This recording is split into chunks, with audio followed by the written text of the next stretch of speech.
As the world's largest military and economic power, the President of the United States is of great importance not only to those living in the United States but also to those around the world.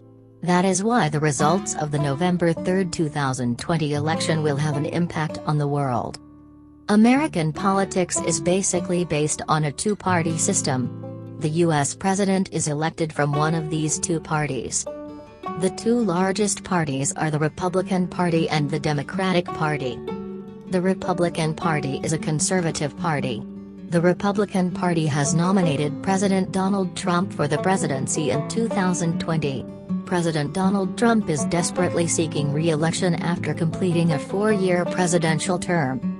The Republican Party is also known as the Grand Old Party or GOP as the first political party in the United States. Republican Party has been pursuing a policy of tax cuts, arms privileges, and a strict immigration policy. The Republican Party has been gaining more support in the vast rural areas of the United States. In the recent past, Richard Nixon, Ronald Reagan, George W. Bush and George W. Bush have been elected presidents by the Republican Party. The Democratic Party is a liberal party and its candidate is Joe Biden, who has held the important post of vice president for 8 years with former President Obama. Biden has extensive experience in the field of politics. Both the candidates are quite old. Both of them are more than 70 years old. Both of them are senior politicians. If President Trump is re-elected, he will turn 74 before he starts his second term. Biden is now 78 years old. If he wins the election, he will have the honor of being the oldest president in American political history. Both candidates want to get as many votes as possible in the Electoral College vote. Each state is allocated a certain number of Electoral College votes based on its population. Thus, the total number of Electoral College votes is 538, so the party which gets more than half, that is, 270 votes, its presidential candidate is declared successful. This is why political parties compete at the state level. Sometimes the result is that the candidate who gets the most votes at the national level as a whole fails to get the required number of electoral votes. I am left behind. In the 2016 election, Democratic presidential candidate Hillary Clinton received a total of 3 million more votes than President Trump. But Hillary Clinton did not get a majority in the Electoral College. In this complex system of U.S. presidential elections, in all but 2 states, all Electoral College votes are cast in the winner's tax-at-all account. Most states decisively put their weight behind a single party. Therefore, during elections, the focus is usually on those states from which nothing can be said definitively about the election of any party. States that cannot be said for sure are called swing states or battleground states.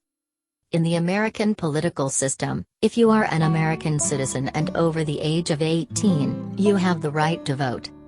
Many states have, over time, passed laws that require citizens to present their identity documents before voting. Such laws are often enacted by members of the Republican Party. They believe that in order to make the elections fair, it is necessary to stop fraudulent votes. The Democratic Party's position has been that such laws discourage voters. This is a ploy to keep the turnout low. He says it is difficult for the poor and the underprivileged to obtain a driver's license or other identity documents. The coronavirus epidemic has also sparked controversy over voting in this year's presidential election. There are significant differences between the candidates of the two parties in this regard. Many politicians are pushing for more people to cast their ballots by postal ballot because of the coronavirus epidemic. Without any concrete evidence, President Trump seems to be insisting that this will increase voting fraud. The election process is not just about electing a president, although the focus will be on Donald Trump and Joe Biden, but voters will also choose members of Congress when they fill out their ballots. The Democratic Party has a majority in the House of Representatives. They will try to maintain their majority in the House and increase their membership in the upper house, the Senate. if Democrats win a majority in both houses of the U.S. Congress, the Senate and the House of Representatives.